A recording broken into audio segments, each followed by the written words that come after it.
Pending లో ఉన్న scholarship వెంటనే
పెండింగ్ లో ఉన్న స్కాలర్షిప్ రీయింబర్స్మెంట్ వెంటనే పెండింగ్ లో ఉన్న స్కాలర్షిప్ ఫీజు రీయింబర్స్మెంట్ వెంటనే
కేంద్రంలో భారత విద్యార్థి ఫెడరేషన్ ఎస్ఎఫ్ఐ సూర్యాపేట జిల్లా కమిటీ ఆధ్వర్యంలో ఈ రాష్ట్ర ప్రభుత్వం దిష్టి దత్తం చేయడం జరుగుతూ ఉన్నది.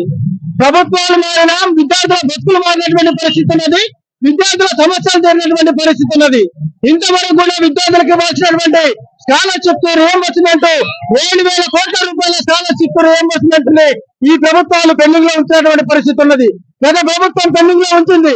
ఈ ప్రభుత్వం మారినా కూడా స్కాలర్షిప్ రీయింబర్స్మెంట్ వస్తాయని చెప్పేసి ఎంతో ఆతృతతో విద్యార్థులు వెయిట్ చేసినటువంటి పరిస్థితి ఉన్నది. కానీ 8-9 నెలల కాలంలో ఈ రేవంత్ రెడ్డి సర్కారు ఇంతవరకు కూడా విద్యార్థులకు స్కాలర్షిప్ రీయింబర్స్మెంట్ విడుదల చేయలేదు.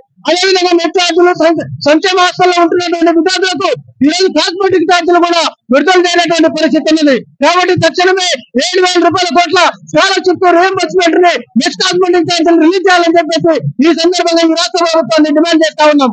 లేనటువంటి పక్షంలో రాష్ట్ర వ్యాప్తంగా అన్ని జిల్లా కలెక్టరేట్ కార్యాలయాన్ని ముట్టడిస్తాం. పెద్ద ఎత్తున 1,000 మంది విద్యార్థులు, 1,000 మంది విద్యార్థులతో పోరాటాలను ఉధృతం చేస్తామని చెప్పేసి ఈరోజు హెచ్చరిస్తా ఉన్నాం.